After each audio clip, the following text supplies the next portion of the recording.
Hi, I'm Pam and I'm here to talk about video games. Today I have a quick review of an adorable new release called Ayo the Clown. Ayo the Clown is developed by Cloud M1, a very small development team which was funded through Kickstarter a few years back. It's available as of July 28th for PC and Switch. I played through the game on Switch, for which I received a free review copy. Clearly inspired by the cartoony platformers of the 90s, which I'm a big fan of, Ayo tells the story of a clown who goes looking for his missing dog. Over 8 worlds, Ayo will bounce, float, and slide his way through obstacles while helping out any characters he comes across. New abilities are doled out regularly through the course of the game. In the first stage, you can't even jump and need to find platforms to bounce on, but as you travel further and help more people, you get the abilities to jump, use a balloon to float for a short time, cling onto fences, stomp, and more. You can also find various weapons, which can be helpful but aren't really needed. And it's good that they're not, because if you get hit while wielding one, it'll disappear. The gameplay is constantly evolving, and most stages have segments that mix things up, like changing into a horizontal or vertical auto-scroller while you're being chased. Ayo also gets to pilot vehicles like a tank or a helicopter, or a big fire-breathing boot. These were the parts of the game I tended to like the most. The character art and backgrounds are all very bright and colorful, and each world is quite different from the last. It did a really good job of making all the obstacles and enemies fit with the theme, while at the same time including some surprises. While in the candy world, you encounter not only donuts and various confectionaries, but also cavity-ridden teeth. And in the water world, when you hop on a fish's head, it turns into a piece of sushi. I thought these things were pretty clever and contributed well to the playful atmosphere. Boss fights are large, impressive, and amusing, and put the skills you've been building to the test. However, they do require quite a bit of trial and error for each phase. It can be frustrating to have to restart the whole level when you use up all of your lives on the boss.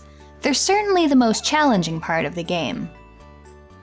Between each stage, you visit an overworld map where you can revisit levels you've already done, or visit the town where you can see all the characters you've helped and buy upgrades.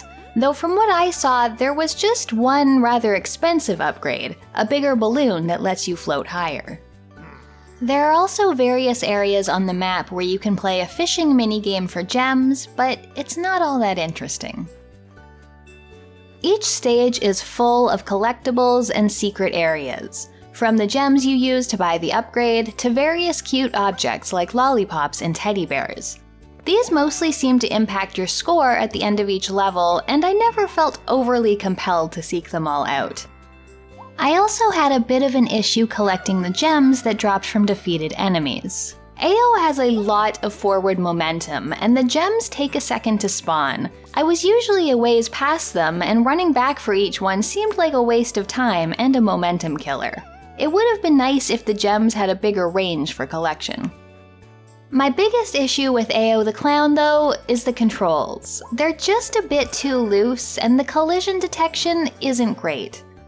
Ayo sort of lurches forward anytime you move him, and there just wasn't much precision to his movements. I often found myself running off ledges after sliding down a hill, or catching the corner of a platform and fruitlessly struggling for a second or two before I inevitably fell to my death. Late in the game, you get access to a wall jump, which sounds good but has the most frustrating control scheme. The levels with the most straightforward platforming segments were the least enjoyable things for me. I think this is a game that's going to appeal to kids more than adults, especially since most people my age seem to have an irrational fear of clowns. But the cute characters and silly story should be appealing, and there are 3 difficulty levels to choose from. This impacts not only your maximum hit points and lives before you have to restart a stage, but also things like how many hits bosses need to take to move on to the next phase.